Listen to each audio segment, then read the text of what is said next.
Stroke of Fate. The fate of you who are listening, of nations of the world, has often hung upon accident or upon decisions made another way would have substantially altered the course of human events.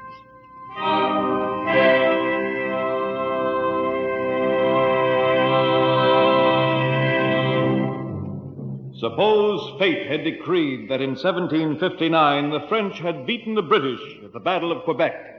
Would Canada belong to France today? Suppose the Confederacy had followed up its victories at the first Battle of Bull Run in 1861. Would the South have won the war between the states? Yes, much depends upon a stroke of fate. And tonight we rewrite history as we present a dramatic conception of what might have happened if, by a stroke of fate, Julius Caesar had wed Cleopatra, Queen of Egypt. Julius Caesar, the great Roman conqueror, was assassinated in Rome in the year 44 B.C. 4 years before, in the year 48 B.C., he had come to Egypt, a country whose policy was dictated by Rome.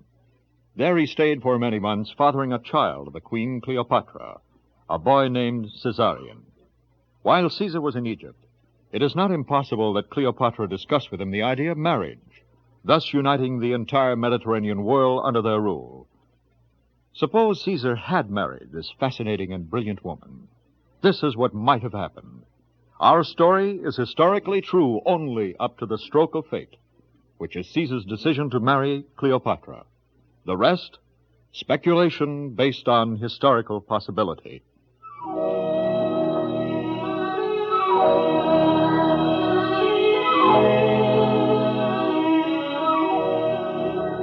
I, Cleopatra, who shared the throne of Egypt with my brother, did first encounter the Roman Imperator Julius Caesar when I was but 21, and he a man of 52.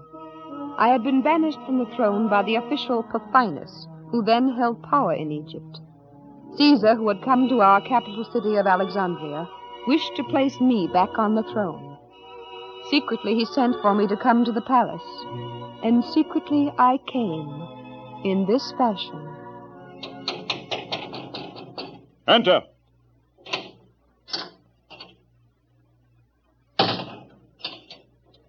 Noble Caesar. Ah, you are the merchant who had such rare merchandise to show unto me? Yes, my lord Caesar. May I place it on the floor? Do so. Seems to be but the coverlet of a bed. What rare merchandise is this? This coverlet, my lord Caesar, contains the rarest jewel in all of Egypt.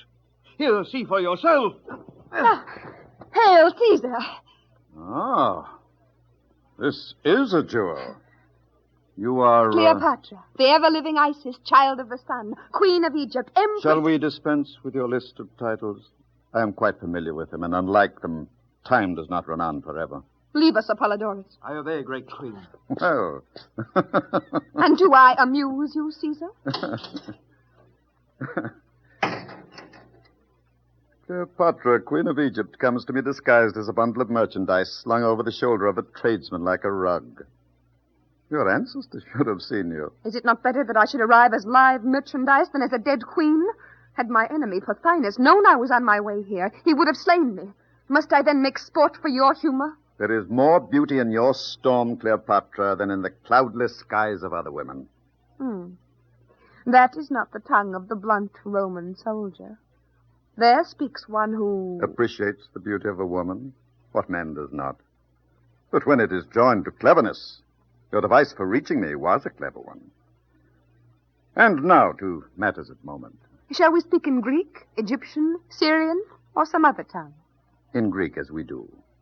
I did not know you were so accomplished in languages. I have other accomplishments, Caesar. Would you discuss literature, history, philosophy? Now, Cleopatra, do we have time? When you have been restored to the throne... I am to be restored to the throne. Good. By Isis, Pothinus will suffer such a death as... No, Cleopatra. Not unless he is too troublesome. But he banished you without Rome's permission. He is arrogant. And Egypt owes me much money, which I must have for my troops. You will not pay me. I will, Caesar. I swear by the sacred Nile, you will receive your money when I am in truth queen.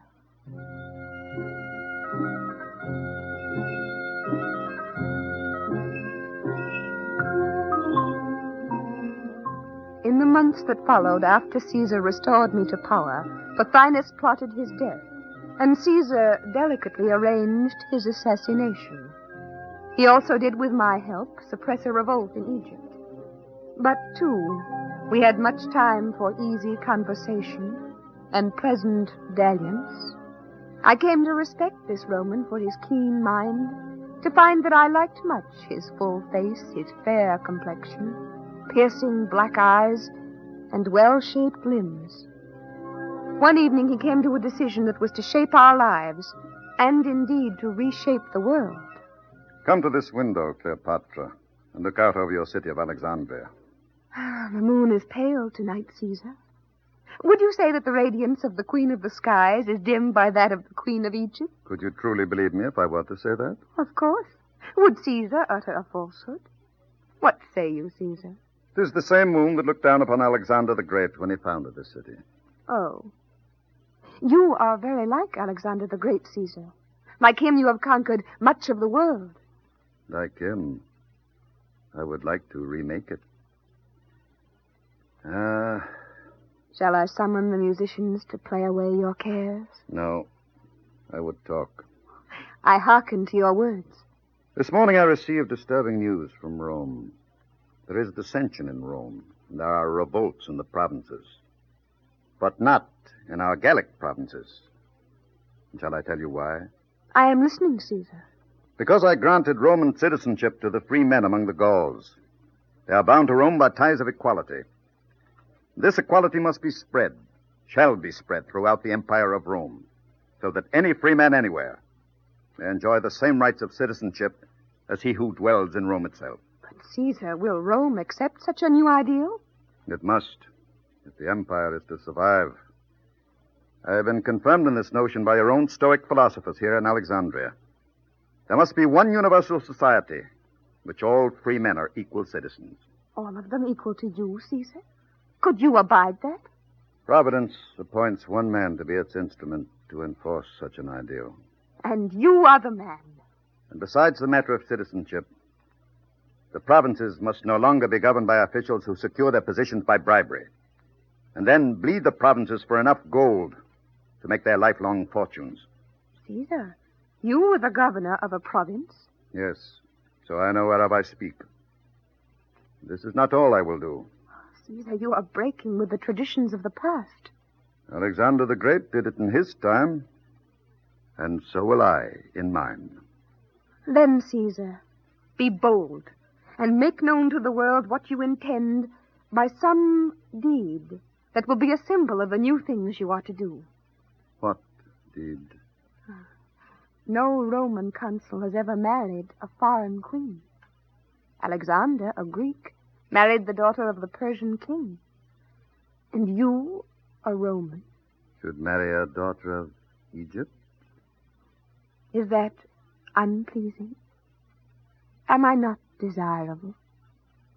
Do you not love me a little? Caesar, put aside your wife Calpurnia and marry Cleopatra.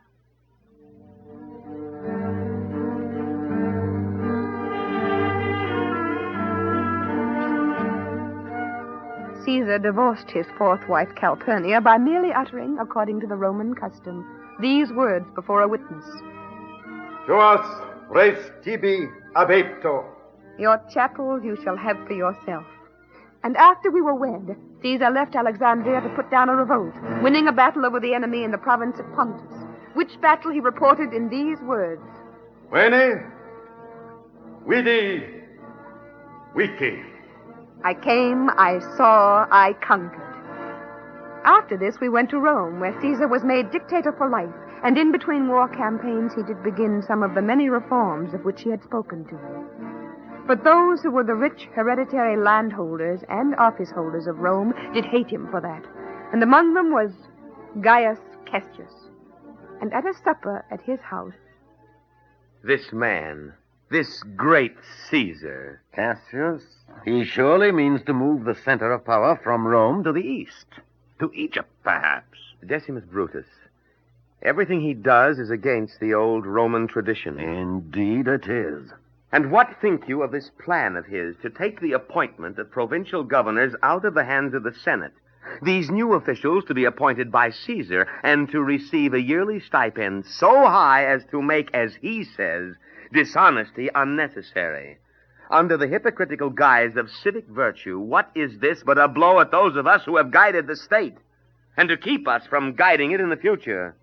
To ruin us who are Rome. And that marriage of his to the Egyptian. I tell you, everything he does is against the old Roman tradition. The ladies of Rome are furious that Caesar did divorce a Roman to marry a gypsy.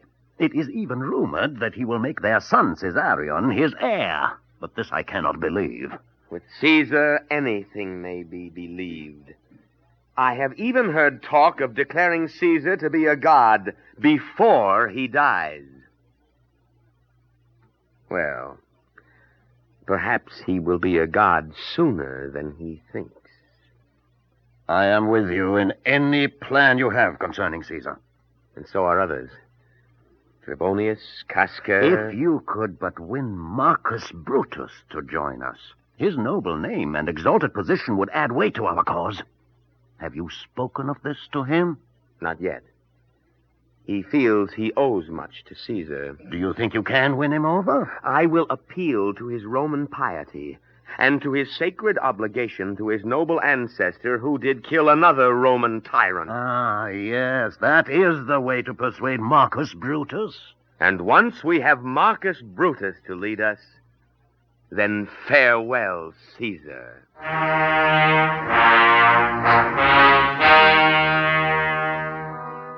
Through my spies, I knew well the feeling of many Romans against me and our son, Caesarion, and I took care that we were well guarded.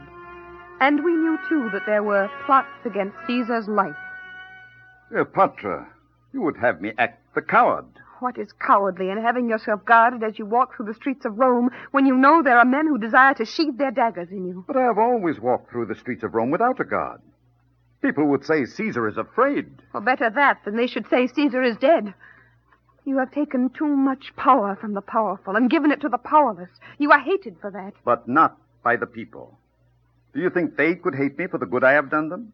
In that I have enacted laws against high interest rates, lowered debts, allow them to worship as they please, no matter whom they worship, be it Jupiter, Isis, or Jehovah? It is not the people who would do away with you, Caesar, but those who are in high places.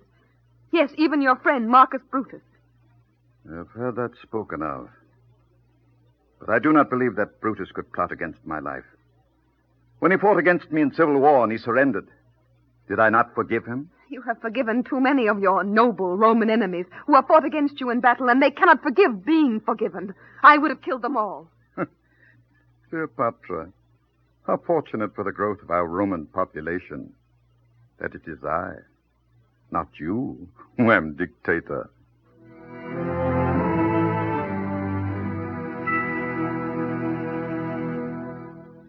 The night before the Ides of March, which is the 15th day of that month, some of those who conspired against Caesar met at the house of Gaius Cassius. Then, Cassius, the deed is to be done tomorrow. Yes, Marcus Brutus. We will slay the tyrant when he comes to the hall of Pompey, where meets the Senate in the morning. I would that we did not have to do this. You would not withdraw. Cimber, our ancestors thought we ought not to endure a tyrant, even if he were our own father. As he is a man, I love Caesar. As he is a tyrant, I will slay him. Here, indeed, is a worthy descendant of that ancient Brutus, who 5 centuries ago killed another tyrant who crushed Rome. But, my friends, are we certain Caesar will come to the Senate tomorrow? What mean you, Marcus Brutus? A soothsayer did warn him to beware of the Ides of March, and there have been other omens of ill fortune to which he may pay heed. He must come tomorrow.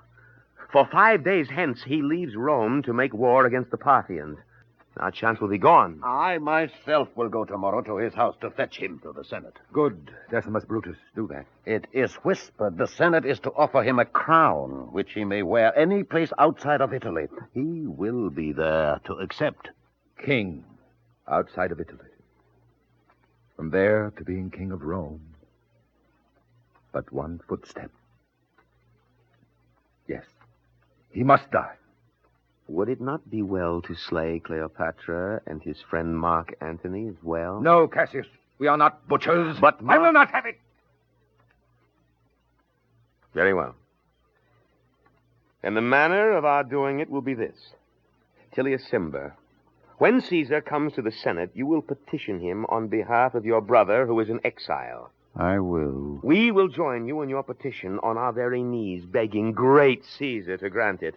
One of us will then grasp Caesar's toga and pull it from his shoulders as a signal. And then you, Casca, who will stay behind Caesar, you, Casca, will stab him. And then we'll all of us strike.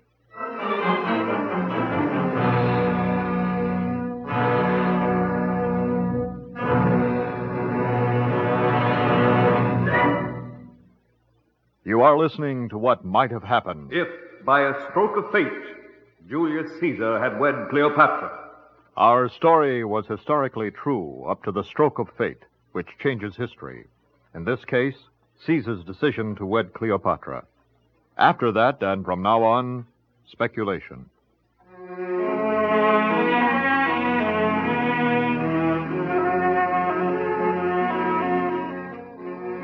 On the evening of March 14th, Caesar did entertain guests, and himself proposed as the subject of conversation. What is the best death? And himself did give as his answer. A sudden one. Early the following morning, I awoke in terror. What's wrong, Cleopatra? You are alive? Of course. This is not a ghost who talks to you. What is the matter? I had a dream, Caesar. An evil dream. I did dream that the great goddess of Egypt, Isis, herself appeared unto me, weeping. And when I asked why she wept, she said, Caesar is dead. But, Cleopatra, sooner or late, death comes to us all. But she held out her arms to me, and I saw that across them did lie a corpse, pale and bleeding. It was you, Caesar. Do not go to the Senate today. Caesar, do not go. To be guided by dreams, this is not reasonable. Caesar, this is no time to philosophize when your life is in peril. But, Cleopatra, I would calm your fears. To pay such heed to a mere dream? If one eats too much, one dreams. One heeds the dream, and one's life is guided not by reason or the gods, but by an overabundance of meat or drink that caused a dream. This is folly. It is unworthy of a man, Cleopatra. But this is an omen sent by the gods. Then let me tell you. I, too, had a dream tonight. And if it is an omen, it is a good one. I dreamed I flew above the clouds and clasped the hand of Jupiter. Oh, no. It would mean, if it meant anything, that I am to be elevated to some new position of honor, to rise still higher above other men. No. No, Caesar. Your dream foretells your death. You are to die, and then receive welcome from Jupiter and the Roman gods. Caesar, I did not tell you, but a week ago your picture, your image fell from the wall. It was not hung properly. Why do you turn my words aside? Caesar, all these things foretell some dreadful event. Caesar, for love of me, and if not for love of me, for love of Rome, do not go to the Senate today. So be it.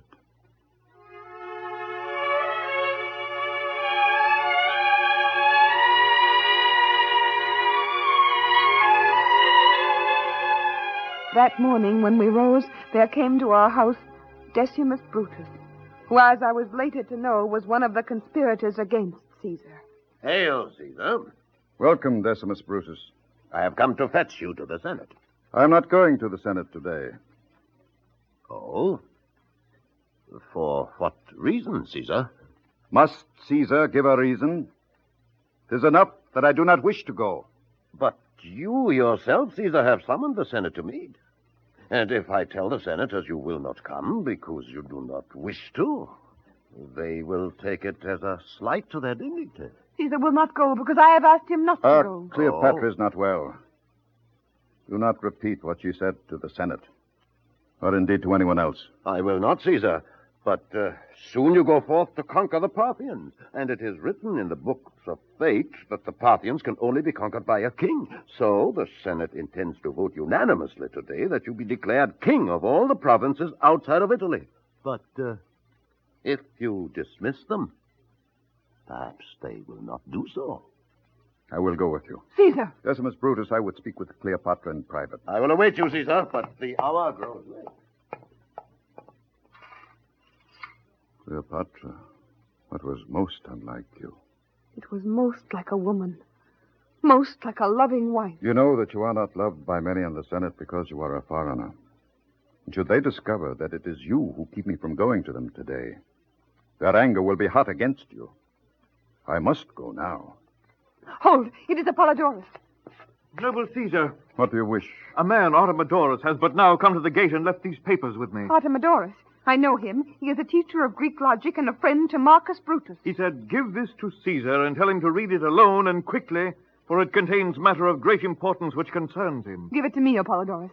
You may go. Decimus Brutus awaits me. I must go to the Senate. Read this now. When I return... Then I will read it. Very well. You will tell me what it says when I return.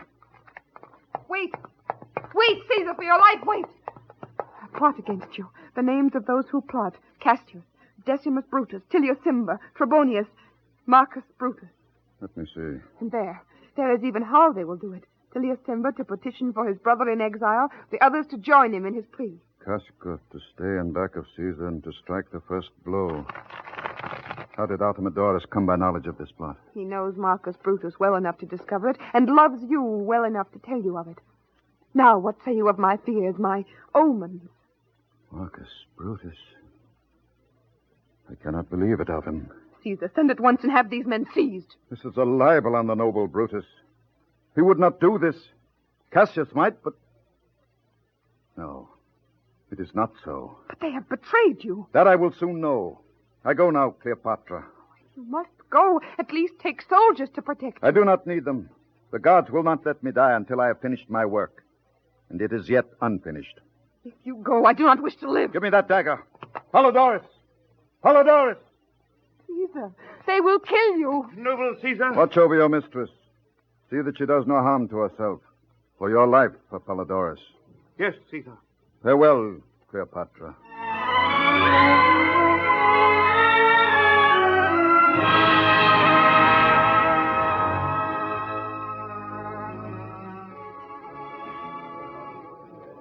Why comes not Caesar here to the hall of Pompey? He's late. I fear he will not come. Were it not Cassius, Decimus Brutus will persuade him of that, I'm certain. Here is Marcus Brutus. Perhaps he has news of Caesar. Cassius, a messenger has but now come to me. Caesar has delayed to make sacrifices of sacred animals. He will be here any moment. Tilius Cimber, do not yet draw your dagger.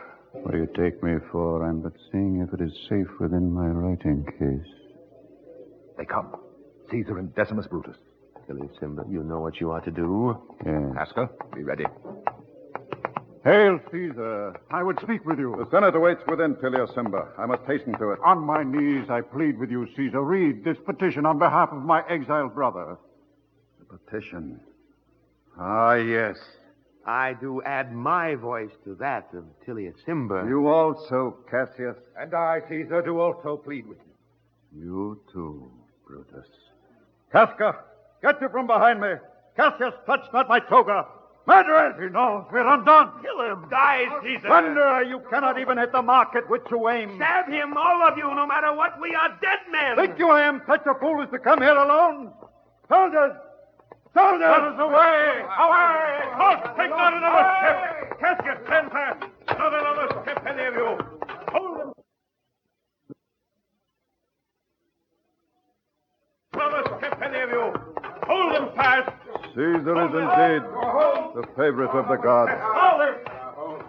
Apollodorus, I knew not you and your men were there to help me.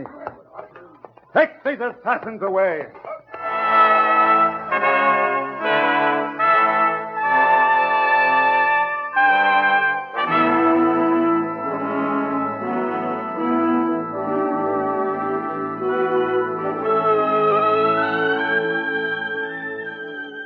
Cleopatra, I owe you my life.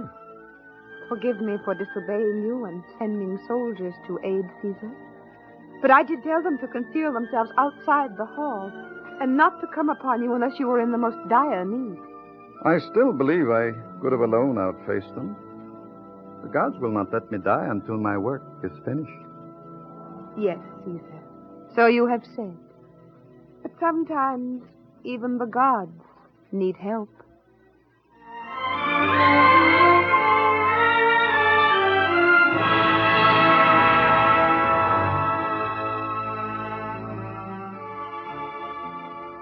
Cassius, Brutus, and the other chief conspirators were executed.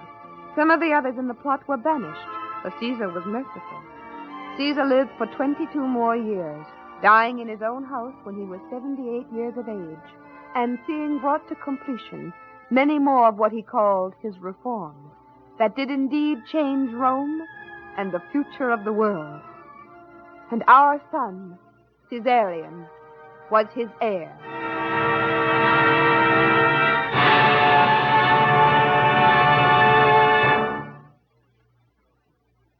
And now, to tell us how tonight's stroke of fate play differed from actual history, here is our historical consultant, Moses Hadas, noted professor of Greek and Latin at Columbia University. The strokes of fate did not, in fact, fall as here portrayed. Caesar did not marry Cleopatra. He did not read Artemidorus's warning, which would have made him aware of the plot, and which historically was given to him as he was on his way to the Senate. He was assassinated in 44 B.C., and after a decade of civil war, was actually succeeded by his nephew and adopted son, who was later called Augustus. But if the strokes of fate had so fallen, and Caesar had lived to the age Augustus attained, he may well have set Rome and the world on a new path which might have affected history to this day. The reforms which Caesar actually initiated during the few months of peace before his assassination suggest that he was determined to break the control of administration and economic life held by the tight office and landholding clique to which men like Brutus and Cassius belonged. To deliver the provinces from the exploitation of such men, Caesar wanted to weld them more closely into the empire. All of this seems directed to the ideal of a single human society in which all men would be equal members. Such a society, with wealth and power fairly divided, might ultimately have embraced new peoples outside it instead of being overrun by them. A Europe united by a common language and a single organization, and sound enough to carry classical culture forward without interruption, need never have sunk into centuries of dark ages, need never have been broken up into a dozen mutually hostile nations. Given our strokes of fate, we might today be nearer the ideal of one world which would embrace all the brotherhood of man. Thank you, Dr. Hadas. We invite you to listen next week to hear what might have happened If, by a stroke of fate, the French in 1936 had opposed by force Hitler's occupation of the Rhineland.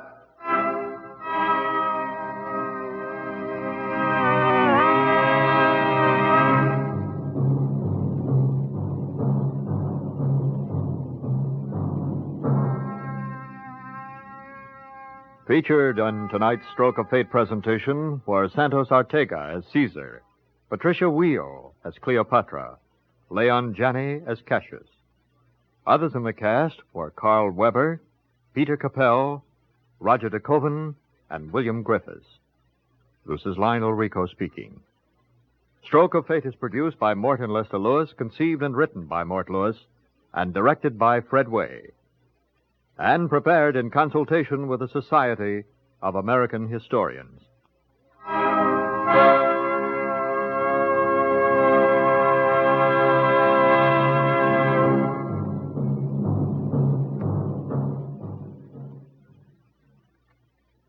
This is the NBC Radio Network.